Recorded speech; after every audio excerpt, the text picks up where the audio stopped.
Hey guys, welcome to the Rag Company podcast. This is a detox cast, meaning I got some detailing buddies here. It's not normally like Dane says, it was the main show. No, this is a detox cast. This is the show. This is the show. This is reminiscent of our Super Friend podcast that we did back in June of last year. That was the first everybody. one, wasn't it? That was the first one. That was one of the first like big group chats. Super podcast. Super Super podcast. That's going to be coming up again in June. So don't worry, folks. We're going to get you one of those. But I got the gang in here. Let's go around the horn and introduce ourselves. Starting with this lovely gentleman over here on the right in the seat that is mine normally. Oh, well, no wonder my ass feels Introducing Well, Connor's sitting in my actual chair, but you're Boss you're just Daddy sitting in Cream my Shoes. spot. My name's Eron Knox. I am one of the 3 members of KXK Dynamics And Red's Detail Company in Atlanta, Georgia. There we go. Rock and roll. Connor, you're Connor? next. I am Connor Harrison of Connor Harrison Detailing in Madison, Wisconsin, and I just kind of tag along for things. the roadie. He's the also- roadie. He's a Or roadie. groupie. I'm mostly a groupie. He's yeah. also a male hand model. yeah. Yeah, on occasion. He's got pretty hands. Yeah. I've been known to hold a pad or two. Yeah. And he likes bananas, too. I'm a potassium junkie. Yeah. I'm David Patterson. Who? From David Patterson from Lake Country Pads. All right. Now I'm David Patterson. I'm product manager with Lake Country Manufacturing, and I also have my own detailing business, Perfect Shine Detailing, right outside Milwaukee, Wisconsin. Milwaukee. Jason Killmer, JK Alma of Detailing / KXK, the man, the king, who travels Sandman. around the country sanding things off. Sandman. Sandman, Phantom Polisher. Phantom Polisher, The king. the king. the One-Wing Bandit. The one wing band. The man with far too Well, many you guys all know names. who I am. But go ahead next. What's going on, guys? Andy Ward of Proficient X Auto Detailing down in Miami, Florida, as well as the New York tri-state area, as well as one of the guys of KXK Dynamics. Boom. Look at you guys. Multi-talented Renaissance ball men. bomber. That's it. The, Bald Bomber, the Miami- Dolphin of Detailing, Yeah, or Baldy. the Miami Mangler, The Miami Mangler. or was the Mauler? It was the Mauler. Some days it's the Mauler. It depends on how It you're depends feeling. on the day. Yeah. It's Monday, Monday, Some days Tuesday, he likes Wednesday, hugs. He can be a Mangler. diva Sometimes he doesn't. Tuesday or Some Thursday, days Friday. It's the Mangler, some days it's the Mauler. It's just however he feels. Okay, All right, nice. So we were going to say, like, one of the things is we've all kind of made that transition from, we've all been, we're all detailers, still detailers, but we've all kind of made that transition either with your own companies or like David and I working for companies Right. and traveling and becoming, in essence, traveling detailers Right. in a sense. And so I wanted to go like just bios on you guys. Like Sure. my big thing was, I don't know if you guys knew, but we were joking. We went to lunch. We were driving by, and I think you brought up car washes. And then I was like, yeah, it's actually the car wash. It's literally a mile away of where I started detailing. Because I grew up, my parents were detailers. And my mom used to joke that she would carry me on her back in like a baby Bjorn or like baby carrier or in the chest, like on the front. And she'd be taking off wax that my dad was putting on cars. And so she's like, he's been smelling car wax since he was brand new. And that's me. So A freshie. yeah. So that was what I did, and All I was lubed up. just and I always took care of the family cars. My dad taught me how to do all that stuff, and then I went to go work at a car wash, and then I managed that car wash, and then from there I just started managing and running detail shops throughout Idaho, and then opened my own shop in 2011, and then made the transition here to the Rag Company in 2017. So And the rest is history. that's where I'm at, and all of you guys, there's a recorded history of that because of this. So, That's it. but I don't know. I just wanted to hear you guys' stories. So You want me to be? why don't you start it crack at first, Andy? Let it Get us rocking and rolling, All Mr. right. Andy Ward, All Proficient right, X. all right. Well, I have I've been in the exotic car scene for about 12 years now. I started working for a rental car company up in the tri-state area. That's where I started getting my foot in the door when it came to working with dealership personnel on the service as well as sales side. I also worked on the transport and logistics side as well. Started up in the New York area, then found my way down to Miami. About 6 months later, loved the weather. Started going back and forth 6 months in Miami during the winter time to stay out of the cold, and then back up to New York during the springtime. But the palm trees, it just kind of had my calling. So I finally migrated down there full time about 4 years into the business on the exotic rental car side.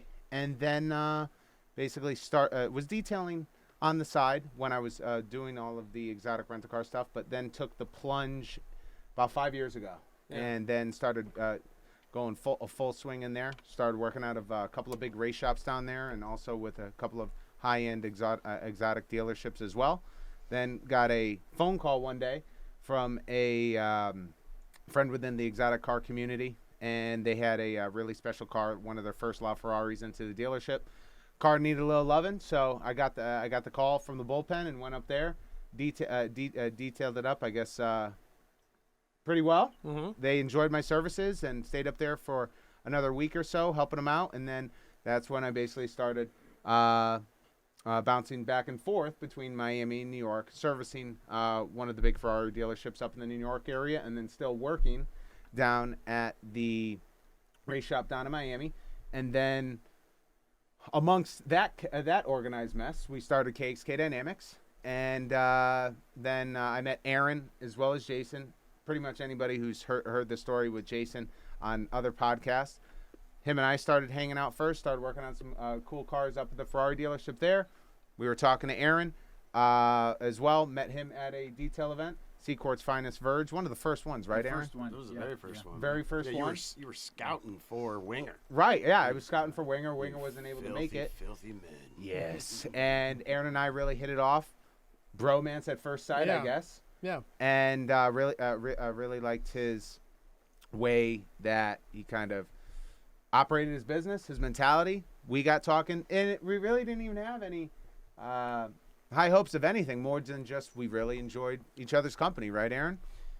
Yeah. I mean, you. I don't. It wasn't like right away. You threw out the. Hey, we should start our own damn business. I would say about like 9 months after, right? Yeah. You guys. Right after SEMA. You guys Right took your after the time. I first think time it at was. SEMA. It was.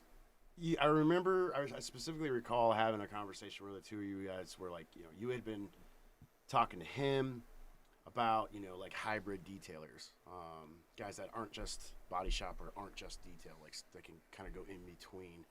And I made some post that was kind of crazy about like supplementing Scholl's Concepts SO for 2,000 grit and 3,000 grit transitions from a 1,500 Right. actual sanding Yeah. pattern. And in this long post, it was like my first one. I was scared to death. And apparently you read it and you were like, that's the reason why I came to Verge. That was the reason why. He was actually testing Scholl's SO on a Corvette Z06. So I was like, knowing how abrasive that compound is, I was like, this guy's a little deranged and wild. And It's a little I crazy. like that. So I Alex, want to know a see little what he bit more wants to about get it. out of that. And that's when we met at Verge. And then Eron and I always constantly talking. I was obviously already in touch with Jason, started talking more with him, was talking with him at the exact same time. Then we all met at, did we meet at SEMA? SEMA. First it time. was the first time I met this guy. Right, and again, no real intentions, and then I think we just started talking after, and I remember it was a conversation It between. was shortly after. We're talking 3 weeks. Oh yeah, no, it was it was very, very quickly after the first hurrah over at SEMA that first year, and I think it really came up. I actually remember it was on a Saturday afternoon. Yep. Saturday afternoon, yep. Eron gave me the phone call. He just started talking about what he thought was missing from this industry, and we basically thought that there needed to be more interactivity, and the gap needed to be closed between detailer and manufacturer, as well as detailer and body shopper. Yeah. Because we both all three of us visualize it as body shops working hand in hand with detailers. It shouldn't be this huge, There's a big gap. big gap. But then massive then there's a lot of hostility amongst the Yeah. industry It's like- between these two industries. It's like, what, 4 or 5 years ago? About 4 or 5 years ago, yeah. So the response, too, was like, I'm on this rant about how there's that gap, right? And we were trying to figure out a way to, like, properly articulate that. And his response is, yeah, well, Wingy and I've already talked, so let's go ahead and start up a company and fix that. Right. And that was it. And I'm like, Yeah, it was 'cause easy as that. I had just met this dude, and the only thing that I really, besides the steady communication that we had just started, again, this is, 9 months collectively, About that. is that this is a 5-time Riddler champion, and every detailer is just, oh, you don't know Jason Killmer, and that's the thing, I think with me too, is that like I'm not good with names. He's So you guys terrible with names, terrible. actually. So and then they're like, you don't know who this is. Now You he's know? getting a lot better, obviously. Yeah. He knows because- my name. Oh, absolutely. for sure. How could you not? How could he forget? Yeah, I know. But at the very beginning, it wasn't like that because we focused on our own businesses. Yeah, So yeah. I tend to be a quite the troller online. yeah, you know, yeah. kind of that ninja. Yeah, you and I were following each other on Before we Instagram even met each other. before we met, but like back in like 2011, 2012, Oh, yeah. we were following each other when you had a very small following. Right, very very small following. When we first started going on, and it's just there's just something that I gravitated towards Eron. He gravitated towards me. Jason and I already had a friendship as well, and he was talking, and it was out of frustration. He was just like, "Oh, I really want to do this," and I just blindsided him, and I said, "So why don't we do something about it? Let's start a business." Yeah. And I think Jason would be up for it, and Eron was like, okay, like it was that easy, you know. He wasn't really expecting that response, but I've always been an individual that if I'm thinking about something, and why wait?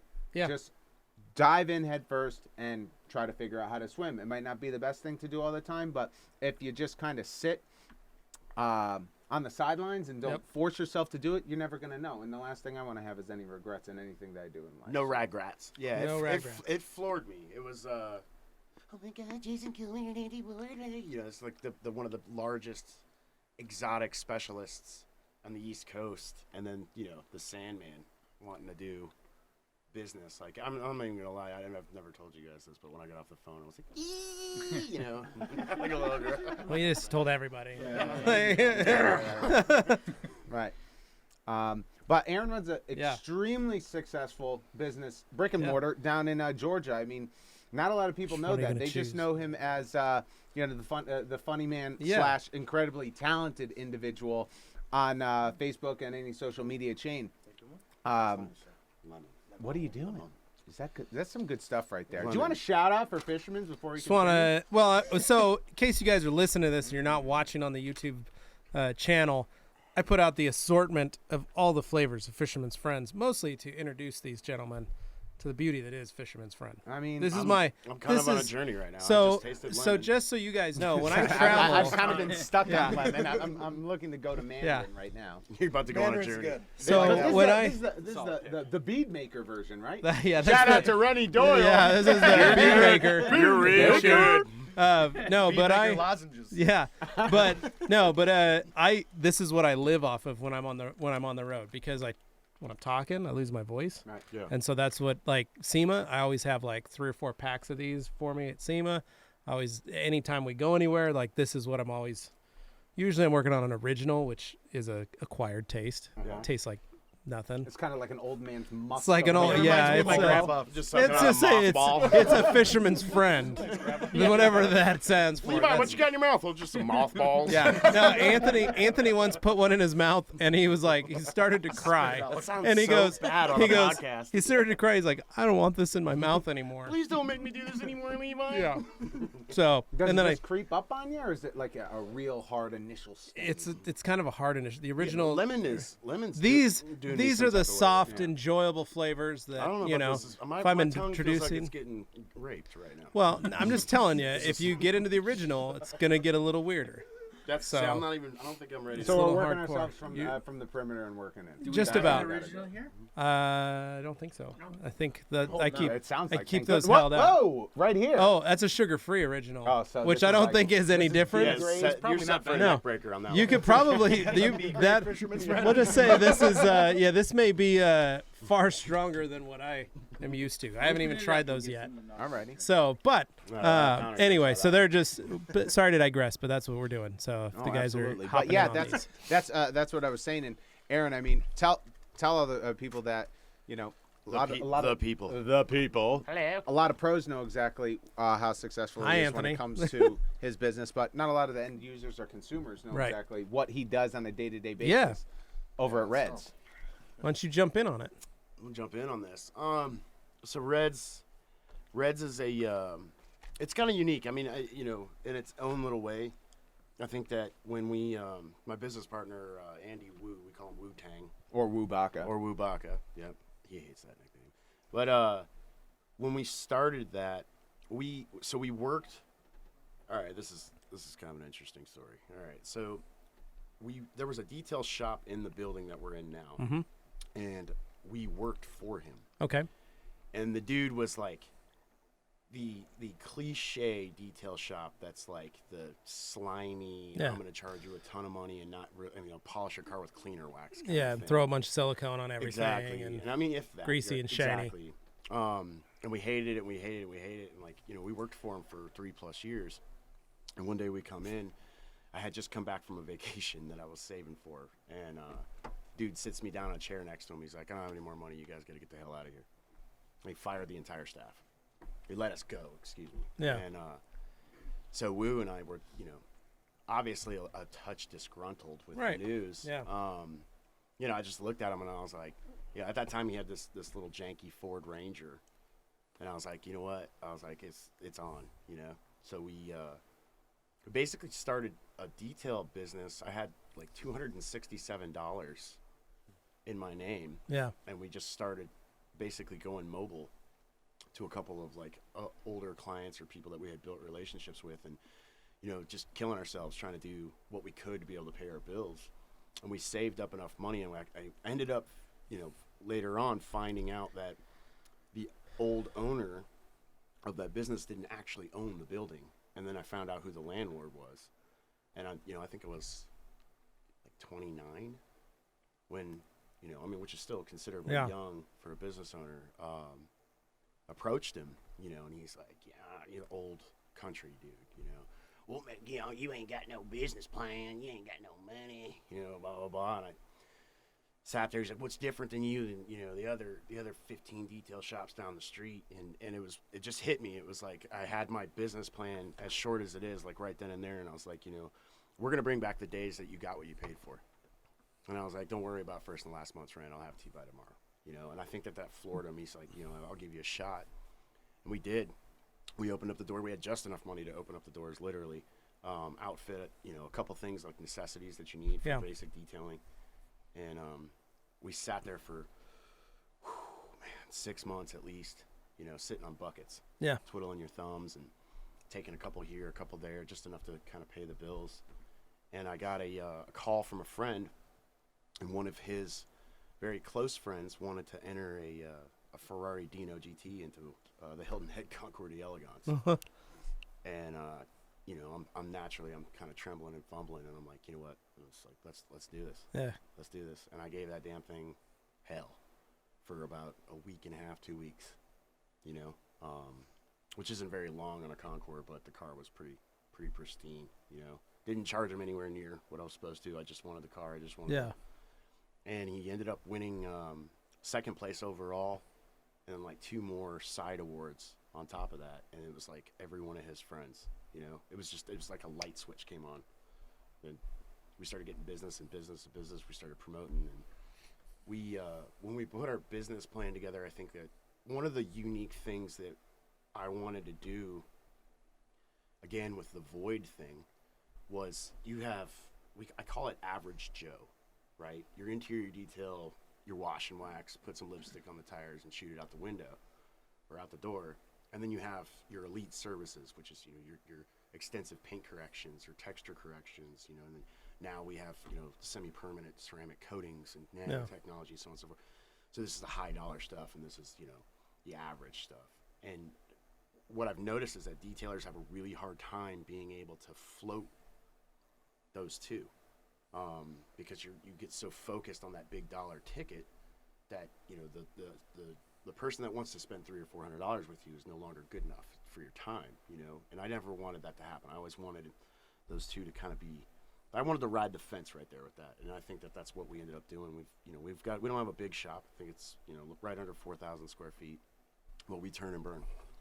We get them in and we get them out, but we still do Concours cars. So we've got this nice little elegant balance to be able to please everybody that we can. Yeah. So it seems to be working out pretty well so far. That's rad. I think Thank it works out great. I mean, when Yeah. I first went up to Darren's shop, I was thoroughly impressed with exactly what comes through those doors, from anything from the quick wash, quick services to the bigger ticket items. But one thing that I noticed out every single one was every client that came through on there was they loved Aaron, Yeah. and it was because of his personality, and that the combination and the balance between having great customer service as well as having spectacular skill at the exact same time. I mean, it's a win-win, you know, and that's why the referrals are just more and more and more with you because everybody comes in and they just love red. That was the first, I would say the first 5 years of that business was that we had zero in marketing. It was literally 100% word of mouth. Yeah. And you know, it's funny because a lot of the clients that know that story are like, let me get this straight. Like, you guys turn around and took the building from the dude that let you go, and that's your shop now. Like, that's your business. They're so like in love with that. You know? It's a great story. It's pretty cool. You know, I don't mind it, but I think that with our business too, like, it's imperative for me. You can be super, super technical, you know, or super, super good or talented at what you do. But if you're a douche, it's like kind of like Kanye West. Like, the dude makes brilliant music, right? But he's kind of an asshole. He's not a good guy.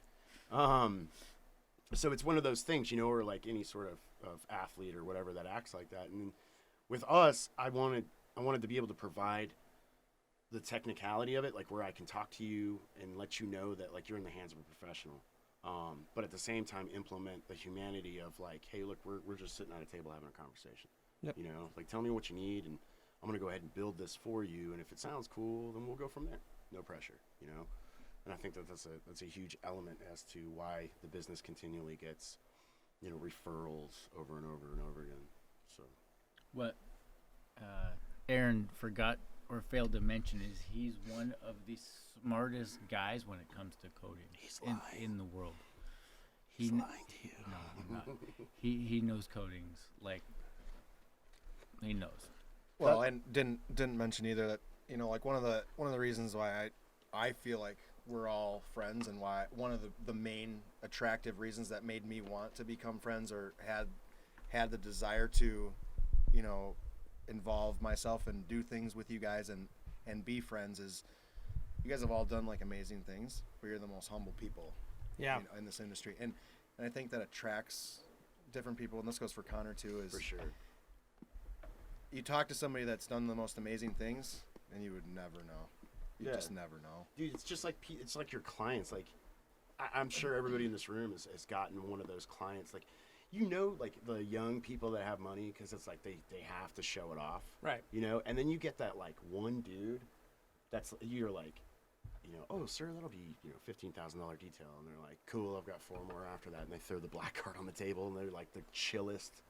You would never even know, you know? Like, they're wearing a hoodie and a snapback like we are. They're just so cool, so down to earth. Well, I think that's a big key. That's one of the things my dad always taught me, was like to be humble about that stuff. For sure.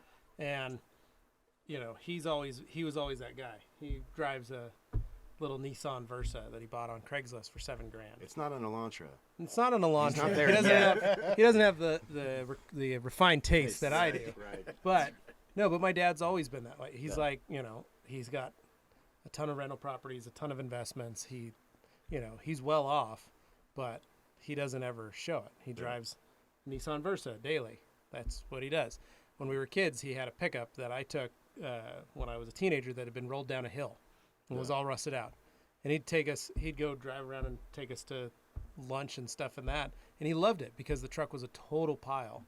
And he was like, you know, but we went to private school. Like I did, like I grew up a bit of a certain way. I grew up very like poor though, in that sense. Like my dad made sure you had what you needed. We had what we needed, but it never You went had to to work our. for what you We had to wanted. work for everything else. Yeah. It wasn't important. You know, it wasn't important. Same but upbringing. but if I need help with something, I can call my dad, and he's like, "Yeah, that's not a problem. Here you go." No questions asked. You know, but I don't ever want to abuse that. Oh, dude, I hate it. Because that's not who he raised me to be. Absolutely. I'm not supposed to ask for that. Right. So, and I think that goes a long way. And when I explain to customers at my shop, and they go, "Oh, how did you come about this? Or is it your parents put this money in for you?" I was like, "No, actually, I had 2 guys that believed in me enough to give me some money to help me do this." Right. But yeah, no, this is me at this point. Like, I've already paid them back. Like, we're good to go. It's rad You know? when you have. It's so strange too to be on, you know, like social media or the forums, and to see, you know, people like when you have enough like I guess, experience and conversations with people or relationships with people on whatever level that is, you get the opportunity to see people like genuinely acting from fear, you know. And in our industry, I think it's primarily, you know, the word ego. Yeah. Oh yeah.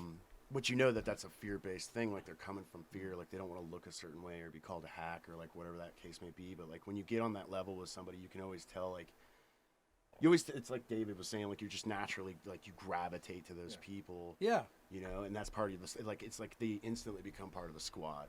You know. Well, and I think some of you guys knew this or felt this, but as a detailer, the only, like, before the advent of social media, for me, I mean, I've been doing this almost 25 years, is the only guy I had that I could ask questions to was the guy on the truck. Yeah. That was coming to sell Right. detail products. Now the Right. plethora Like, of information is Now it's just insane. Oh, yeah, and, you and can- for me, it was like all of a sudden when I opened my own shop, I was like, started asking more and more questions to the guy on the truck, and was like, you know, how do I do this? How do I do that? How does this? Have you heard of this type of product? Have you heard of this? I saw this online, and sometimes he had the answer, sometimes he didn't. But it was asking those questions, and it was once that I was on my own and in my own shop going like, okay, I now have control of my destiny. Right. But it was having access to social media and starting to look at other people's work and learn, you know. I'd been reading Jason's articles on Hot Rod and Custom because my dad was handing them to me. But like seeing Andy's Instagram page, Right. I'm like, oh, who's this guy? You Right. know, having 20 conversations. 23,000 people. Yeah, you know, I'm at my shop, like trying to put together, like fix something, and Ivan's over there, and he's giving me David's number, and he's like, "You can just call David." Yeah. I'm like, and David's like, "Here, yeah, and I'll help you out." Like that. All of a sudden, I was like, oh, "I've got friends that can help me." In Yeah, this. your Like, network developed on its it own. changed all of a sudden. It changed the Yeah. way I like, you know, ran my business. So I was like, "Oh, I've got people that I know that I can reach out to. I can ask those questions that person on the truck didn't have." You know, It's amazing too. it was Like, like all of a sudden I had friends. absolutely, you yeah. know? It's amazing. Like you know, honestly, like meeting them was based on like an approval into like an exclusive coding company, you know. And I had known about the dudes, but like being able to get the opportunity to be in front of them, right? Yeah. That was the initial reasoning. And then when that happened and spawned, it was like boom, boom, boom, boom. You know, like meeting David, meeting Connor. You know, meeting all the other people, which is just such a blessing because you like, if you're willing, you can totally take away from somebody, no matter who you meet, you know. And it's just so bizarre how that transcends, you know, because nowadays detailing, I mean, you got YouTube, you got Facebook, you got Instagram, you know, and you get to see so many things. And it was kind of like what you said, like, I love that. Like you were like, well, you know, back when I started, you didn't have any of that. Like when I talk to detailers now, it's like I'll willingly give them any information that Yeah. they want, you know, to help them grow. Because it's so cool to be able to give something to somebody and see them eat, or Yeah. be able to feed their kids or whatever Right. the case may be.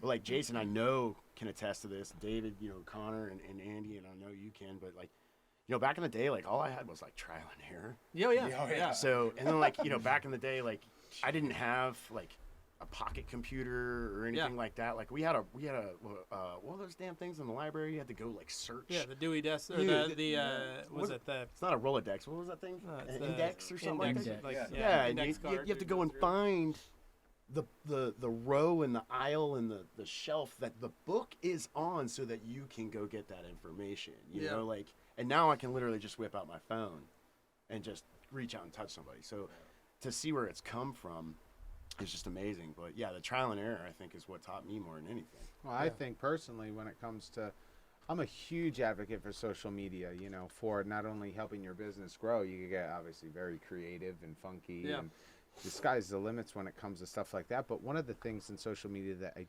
don't think that people really take advantage of as much as they should, you know, on all these private forums on Facebook or, you know, through Instagram, is they're more concerned with getting the information and stuff like that. But, you know, what they're forgetting about is that how many resources for networking they have Oh, at yeah. their, It's at their infinite. fingertips. They jump right to, Unbelievable. oh yeah, how do you do this? Oh, let's go on the network and stuff like that. You were just talking to the guy that was on the truck. Now now because of social media, okay, informally, you've met guys from all across the country. I just- mean, I we're just- coast to World, coast yeah. in this I room just right wrote an now, email you know? to help outfit some dudes in Norway, outfit their Right. shop. Like, what are your favorites of these products and these towels? There we go. That's what we're gonna do. Right, and for any younger guys listening, still, absolutely get the information from YouTube or Facebook or Instagram, but definitely don't put on the sidelines being able to network with fellow individuals within this space. It's extremely important, and a lot of the new guys they tend to forget that. Yeah. They look at it more as a looking through a library and trying to get a quick fix on Google on how to use said pad on said polisher to get said results, but they oversee actually being able to network with even detailers within the community. You could just do a Google search or Instagram search for detailers in Miami and be able to find people or whatever town that you're in.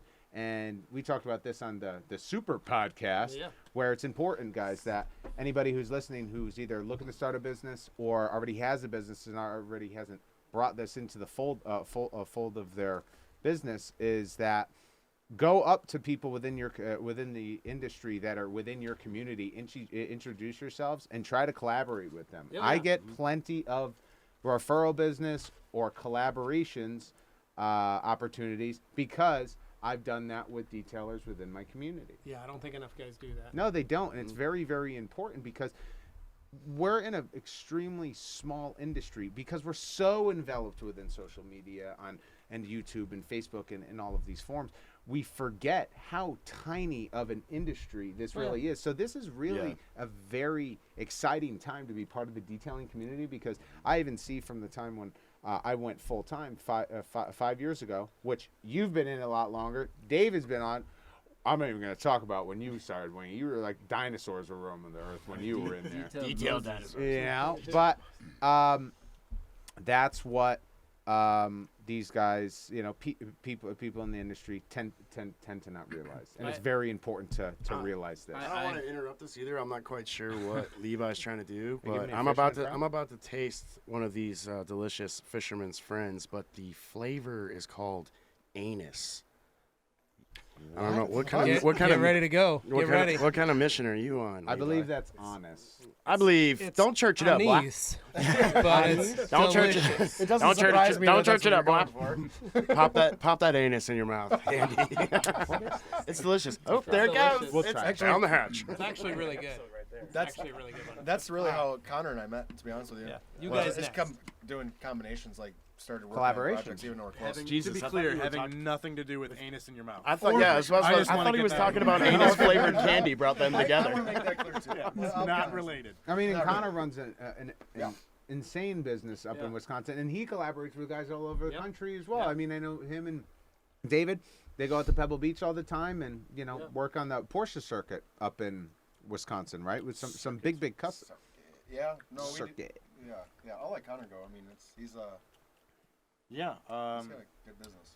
I started detailing at a local dealership when I was in high school. I was 17. That was my second job ever.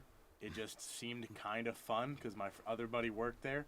And for the most part, we just messed around and messed up cars. Yeah. We burned paint. We That's the did best. we did everything wrong you could possibly do wrong. We That's the cleaned best place for it. Oh, too. absolutely. I mean, we'd clean out wholesale cars, had used needles in it, and everything. No, and it was horrible. It was. No, I always say the dealership's the best way to start. Oh yeah, because the only way to learn anything is to do it the wrong way first. Yep. A million Hundreds times. of times. Yeah, Yeah, yeah, that's what I'm hundreds saying. of times. Hundreds of times. Yeah, so spent a few years just doing everything under the sun the wrong way, and then I'm not sure how exactly, but I started doing it on the side while I started going to college for architectural design, and over time I just got a better and better clientele, and I've always loved cars, so I just go out to car events and interact with car enthusiasts and car guys because those are my people. So I related with them, and that kind of, I was kind of adrift for a while when I was young. I didn't know what I wanted to do at all. Mm-hmm. I was not an outgoing person. I wasn't an excitable person. I'm still not terribly.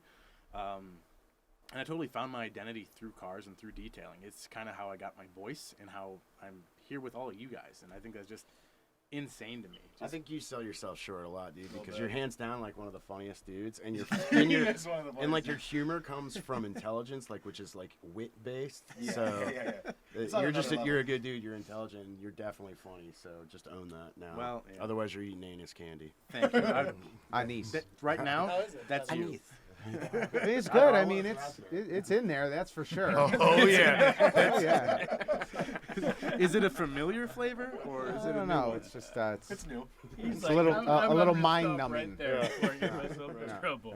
Yeah. But yeah, I mean, as things kind of grew, I never had an intention to have a business. What I tell people is, it was never, I never saw the goal as being my own boss and running a business. It just accidentally happened, and I realized when I was going to school, I hated school, hated class, didn't enjoy it, and I spent most of my time working on my website or answering emails or doing anything but actual schoolwork. Sorry, Mom and Dad. And hi, Mom.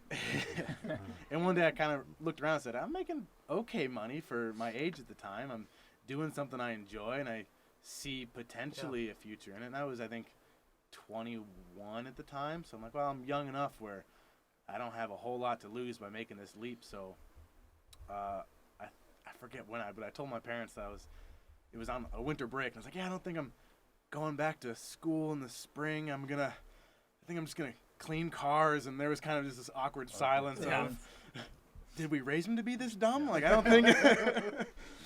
And it just kind of went from there. You know, I was working on my parents' garage, out of the trunk of my car, driving all over the state. I went through Michigan a few times, just going house to house to people that knew and had friends, and crashing on couches and doing whatever I could to be around cars and do stuff with cars, and just cut my teeth to make it happen. And people started to notice, and I got jobs working with some high-end shops in my area that invited me in to use their shops to, you know, basically handle their detailing, but independently. Yeah. And, you know, I started working at, I was contracted for Meekum Auto Auctions, working on Dane and Meekum's private collection for a while. That was a lot of fun. Just got more and more jobs doing that. And I think I met Dave before he ever started working at Lake Country. Yeah. And we just kind of knew of each other through detailing indirectly. Yeah. I mean, when I had my shop, I actually was more intimidated by Connor than anything, just because our market was relatively like secluded compared to some other markets in other areas. At the time, maybe, like I told you, like I think maybe I'm just ignorant. But at the time, I thought it was just us up in the snowy north. I do feel like that there were some other people in there, but they weren't really targeting the type of work that we were doing. And so when I started my business, I felt like I was the only one, and I never even really thought about competition. I was just doing my own thing and trying to figure out where I fit into it. And when Connor popped up, we served a very similar market, and I was intimidated. You know, I didn't know how to react to it. Good. Yeah, I know that's how you feel. No, but I didn't know. I didn't know how to deal with it. It was interesting. Luckily, we were far enough apart. Connor's based more towards Madison, and I was closer to Milwaukee. But Madison. Yeah. But it started off as competitors, if you want to call it that, whether it was really or not. But as I transitioned with my business, I started working with Lake Country, and then we started working on projects together, essentially. And That's so rad. yeah, and it just like it essentially grew into a friendship, and he's probably one of the people that I respect most in this industry. He's about like, I want to say 8 years younger than me, and probably that was one of the reasons why I was the most intimidated. I felt like, oh my gosh, there's this young guy coming in, and not only was he young, but he was good. Yeah, you he's know, like I talented. saw his work. I mean, we would go to some of the same car shows. I would see the things that he put out, and the difference between me and Connor was he was younger, he was active in forums. I watched forums. I was a lurker. Wasn't A troller. Really, I was a troller. I'm man. a big time troller. And but I wasn't super active. Not Knoxy. To be honest with you. No. And my background was collision repair, so I was a rotary hack. So I was trying to find where I was and transition to higher end work because I was working on that kind of stuff, but realizing that I knew how to correct cars, but I didn't know how to finish anything. And Right. and really that it was the beginning of what is detailing really, because I learned it all from the body shop, like Yeah. collision repair That stuff. finesse and that finish. Yeah. Absolutely. I think that's. I mean, we had the shirts that said "cut for show, finish for dough." It's so true. So Yeah. sweet.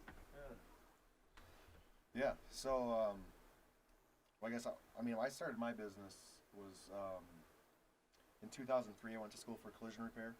I didn't know what I was doing. I wanted to do social work prior to that. When I was 17, I was a heavy drug user and barely graduated high school. Somehow I managed that and I made it. And I was at a point in my life where I became sober, and I really wanted to do something where I could help somebody else. So originally I was going to school for social work or something similar to that, counseling type thing. And collision repair school was right across the alleyway or parking lot from where I was at technical college or whatever. And I was already building cars. I enjoyed cars. I was like Connor. I was a car guy, and I just remember just sitting out on our breaks watching these people work on cars and fix cars, and I'm like, this is what I need to be doing. And essentially jumping into collision repair in 2003, and that's really kind of where it all started for me. But That's awesome. You took that plunge. yeah, it was different for sure. I still didn't know what I was doing.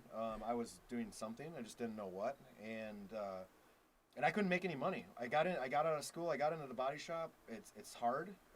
You breathe a lot of chemicals. You essentially, when you come into a shop, like a lot of these shops, they charge less than what some of us charge for our detailing labor rates. You know, it's a challenging market. And they work for twice as hard. Oh, very hard, and they're ridiculous. skilled people.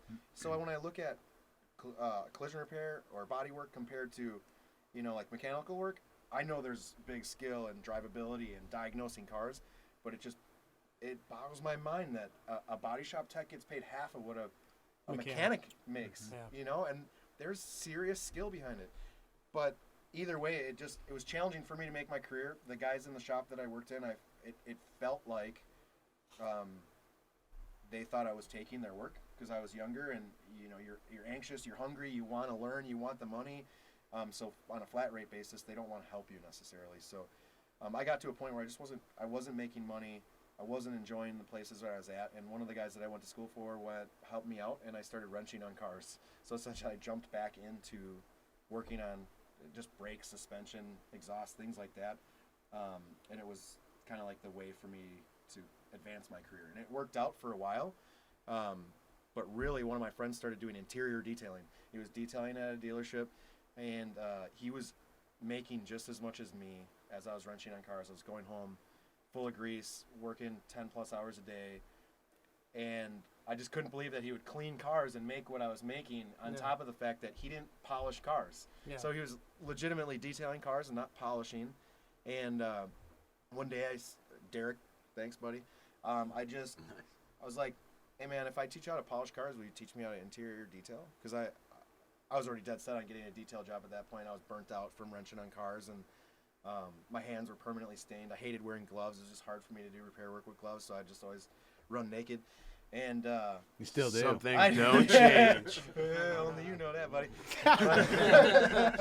But yeah, I was like the weird guy in the body shop that, man, I love paint and body work or whatever, but polishing is like bottom barrel work when you're in the body shop, right? Yeah. I mean, that's what they pay their lowest or their low end employees to do, and it's not viewed as a really high skill. And in the body shop, you don't necessarily get paid to do that type of work. Yeah. I mean, it's mostly insurance work and things like that, but it helped me transition to a dealership detail job. So as I taught him to polish, taught me interior detailing, and I just ran with the dealership that I was at and did hundreds of cars, tested things out, was learning stuff, going on the forums, sitting on my computer in my detail bay, researching stuff, trying stuff, and running it. And it wasn't a lot of money, but it was priceless knowledge. And one day I just said, okay, I'm ready. I'm going to start a detail shop, and that's what I want to do. I have no future. I have no education other than my collision repair,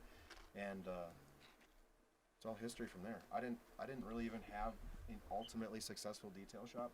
I felt like I was successful for who I was and where I was at in life.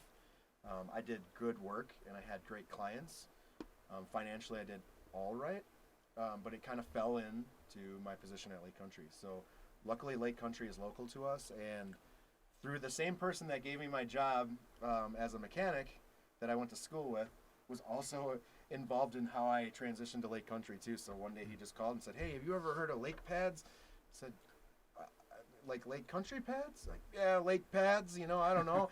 I said, "Yeah, man, that's what I use in my shop." And he was like, "Would you ever be interested in working for him?" I was like, "Well, I'm burnt out. Hell yeah." And really, I was burnt out, but I wasn't ready to leave. I didn't know if it was really what I wanted, but it was the best decision I ever made, and that's why I'm here too. What year was that? Oh, I started my first retail detail shop at the end of 2009, and I started working with Lake Country like third or fourth quarter of 2013. So basically, you called me just basically after you got a job there. Yeah, because that's when we met, right after. That's a funny story. Yeah. But that's why I'm here, and we're all here in together. And obviously, I met Winger through Lake Country, but like I said before, I mean, I look at you guys as true friends, and I'm truly attracted to our friendship based on who you are as people. Not like that though, guys. Yeah. Not like that. No, just Okay, humble maybe a people, little. humble people that have done it, you know, and they're not internet detailers. They're not telling people to do stuff that they read. They're telling people to do stuff that they've done. I am on the internet a lot though, so. Yeah, but you've done it. Yeah, I do some stuff that you probably shouldn't. Yeah, me too. Oh boy. Yeah. Jason's turn. So, Andy talked about traveling detailers. I've been traveling for 13 years. Yeah. I've been detailing since I was 18. Again, started in the body shop. Learned a lot of lessons. Good, bad, mostly bad. But again, like all these guys, you try a bunch of different things. You think it's going to work out. It doesn't work out. And you're trying to find your identity. And that's all of us, our journeys. It's an identity. So you do all these things. If you really enjoy cars, you have a passion, you have a drive, you do whatever it takes to get the job done. We still do that. It's just a different level now. But when you start, you don't know what you're doing. Yeah. And go back to this one-wing challenge, that's a challenge. Yep. So it was even more of a challenge for me because I had to prove myself that much more for someone to accept me. He did it one-handed while he was kicking me. by the way. Yeah. So, that was the biggest challenge, was trying to prove to people to say, give me a shot. So it was difficult. So from tech school, we did collision shops and things like that. And then when I was 22, 23, I started doing the high-end stuff. And I haven't stopped since. Been traveling around the country. I think I've only been home this year so far, 3 weeks total. That's pretty good. Last year didn't Not you? bad. It was 2 weeks, right? Not Yeah, good. For the not whole bad, for the not whole bad, year. for For the the whole whole year. year. like 2 So weeks. it Desirable fella. it amazes me that someone could detail cars, because that's what we're doing. It's just on a much higher level. Yeah. And there's so many different opportunities, from making sanding blocks to starting a manufacturing company to writing articles to being on shows to teaching classes to help develop products. Yep. All based around our love and our passion. Yeah. It's multifaceted, and that's because of social media. None of us would be here without social media. Yeah. Dude, it's so crazy too. Like, you just nailed it. Like with what you said. Like, and I don't know if anybody else can. First of all, Levi, I'm absolutely sprung on the raspberry ones. They're owning me right now. Good. I don't know if anybody else. I mean, I'm sure you guys can all relate too. But like, there's that moment where you kind of like stop and you. If you're smart enough, you'll stop and kind of look at how far you've come from the place of origin. You know what I'm saying? And it's just like such an overwhelming, for me at least, it's such an overwhelming feeling of gratitude. And it's not to say that like, oh man, I'm living the dream or anything. Like, I'm struggling like hell, just like anybody else. But to be in a position where you can help other people on such a mass scale, or to be surrounded with the people that we are. Yeah. You know, that's more so what I'm talking about. Like, and just like good dudes, and then like also like that one guy that took a week to muster up the courage to just approach you on Facebook Messenger because he saw some post you did and absolutely had to know like what's going on. Like that's it right there. You mean like right now? Right now, what?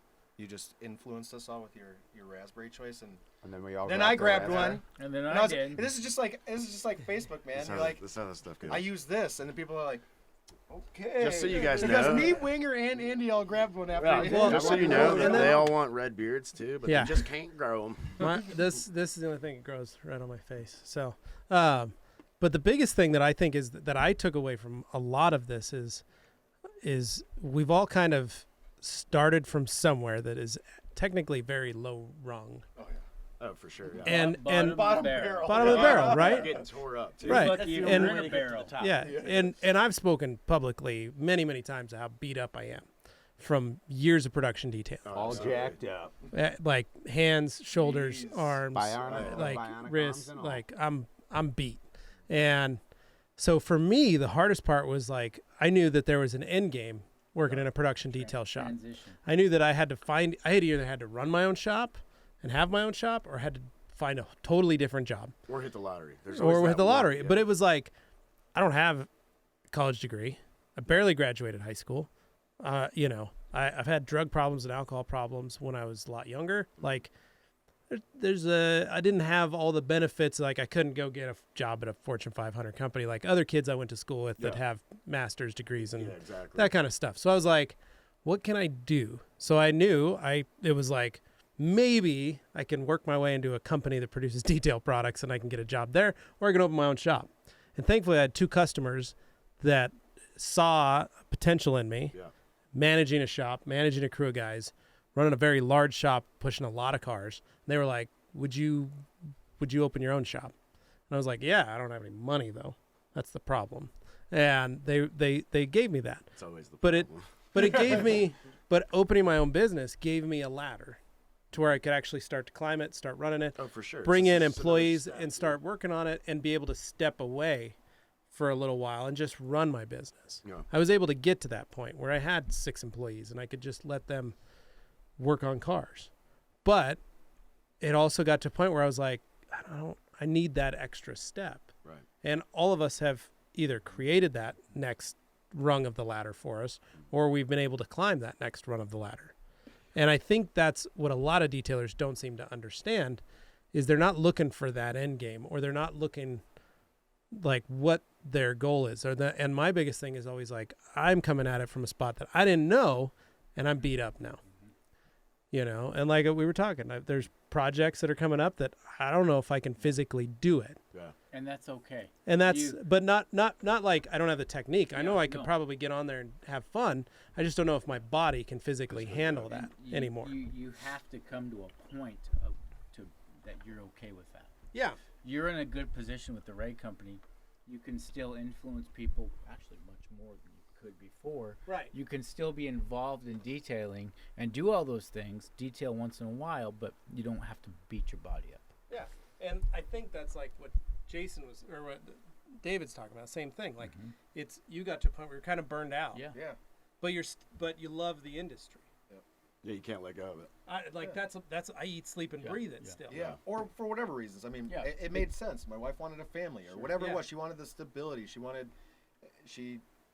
got anxiety. She got stressed because of the things that. No, I my was wife doing. for sure. Yeah. I mean, she hated the shop that I worked for when I was working for. Because you worked too hard and you were getting beat up. Because I worked too hard and I was Yeah. beat up, and she just didn't like. And she was like, "You got to quit.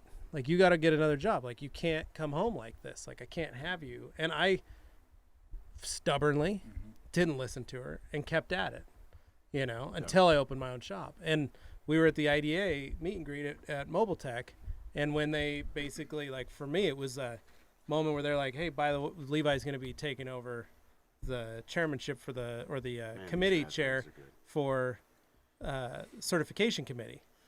Like, you'll be the next CertCom chair." Like I got choked up, and when we got done with that meeting, I went and called my wife and told her, and I was like, "So here's where I'm at and what I'm going to be doing next year for the IDA." And you're just like overwhelmed. I was told, and I was like, Isn't it just crazy like when I you get can't. rocked like Yeah, that, I was though? like, I can't. I couldn't have done this without you, and I'm sorry that I was so stubborn and that I put you through all that right. for so many years. But this is where I'm at, and this is. I knew there was a reason I had to do this, and this is what I'm doing now. And It's great to finally make it there. But Not it was to say like- I told you so. But No, you said, but it was thank just you like, so much. Like I Thank believed you in for myself. not. She could have Yeah. walked out. Oh, She could have been yeah. like, dude, yeah, "Screw for you! sure. Like you're done. Like I'm not. I've told you, you're not listening." And she rode with But you. she stayed with me and put up with the BS and Right, put right. up with the soreness and You you know. can't force her to see it the way that you see it. And I didn't know it was going to happen. I didn't know I was ever going to get there. I just knew that I found something that I loved and I enjoyed because I loved the work. I hated the shop. I hated the environment, but I loved the work. I want to speak into like what you were talking about, like as far as like, you know, the end game, you know, you called it, or like the willingness to see that next move, you know, that next step. And I think we all have, you know, experiences with that, you know, hence us sitting at this table and talking about it, you know. But if I was just sitting there thinking, like when you were talking about that, and I'm like, to sit down and think about like when we started this, and then like the moment that we got the opportunity, you know, there was no hesitation in there. Yeah. Like, and I think that's what we all, besides being detailers, you know, and obviously devilishly handsome, awesome dudes, have in common. I'll is- agree to that. Yeah. Most definitely. Exquisite. Yes, especially you.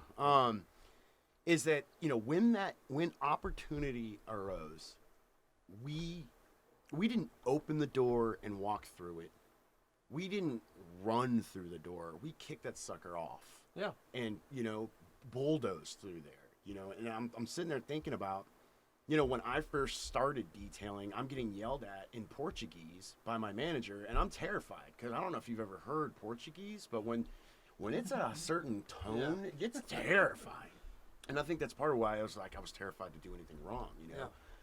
But to look at some of the opportunities that have been given to me, you know, like one, even just being able to meet all of you guys, let alone Andy and Jason, you know, and the opportunity to be able to speak to some of these companies, and then even more the opportunity to be able to help literally create some of the products that are on the market right now, or spearhead their design, or spearhead their beta team, you know. And then now with us, I mean, we have United States patents on multiple different products. Like, this is just, it's unreal if you stop and turn around and look at it. And the coolest thing, I think, is that like all of us at some point in time in our life, although we may not have been like totally content where we were, we knew that we had to stay in that lane and just keep hitting that accelerator no matter how hard it got. Like, you just had to stomp the throttle.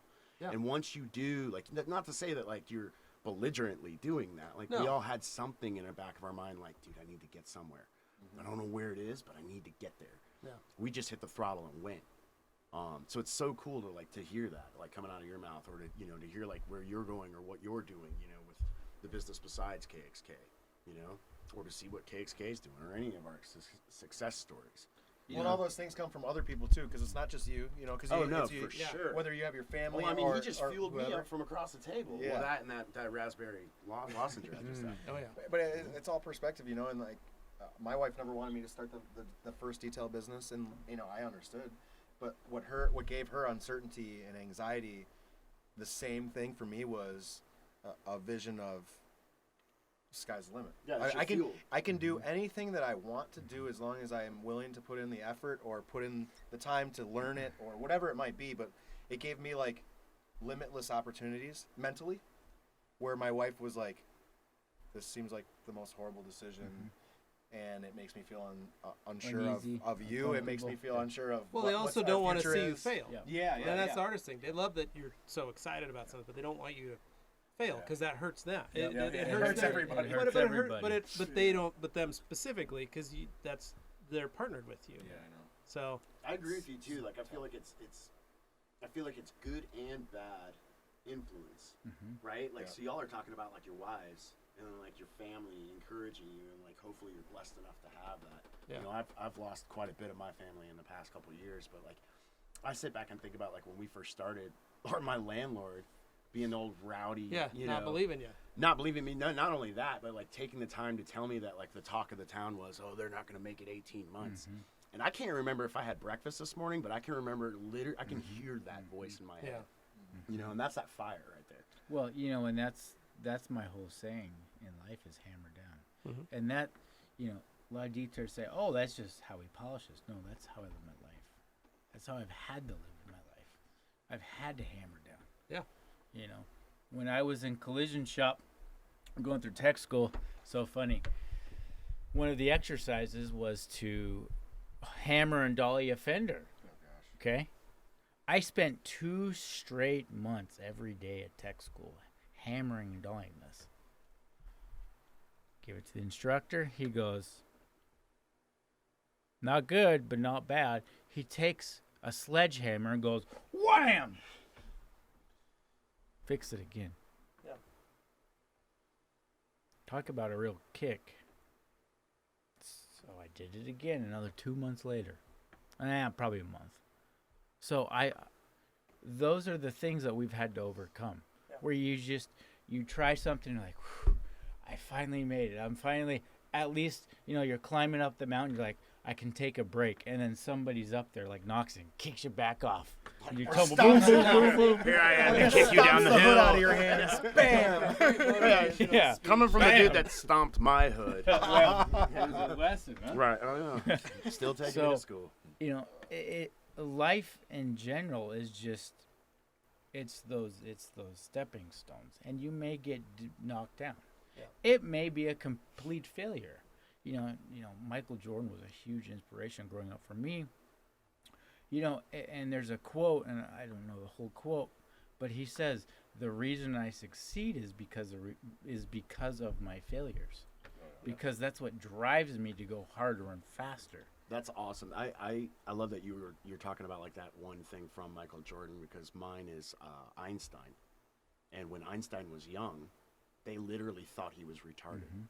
And he was a complete failure at mathematics. And here we are years and years and years later after his death. You know, his actual thoughts and formulas are the platform for what we know for today, and a pinnacle. Yeah, in those our science. those formulas are so intelligent and so at a genius level, we still can't understand it. Yeah, so it's just amazing that, you know, I think that that's one of my all-time most, like, inspiring things, you know? Because you never really know that you have it in you until you're challenged or, you know, it's proposed, you know? It's kind of like Levi, like what you were saying, like you realized that there was an end game, like you knew something was going on, and I think that was the real spark of willingness. You know what I'm saying? Life is a chess game.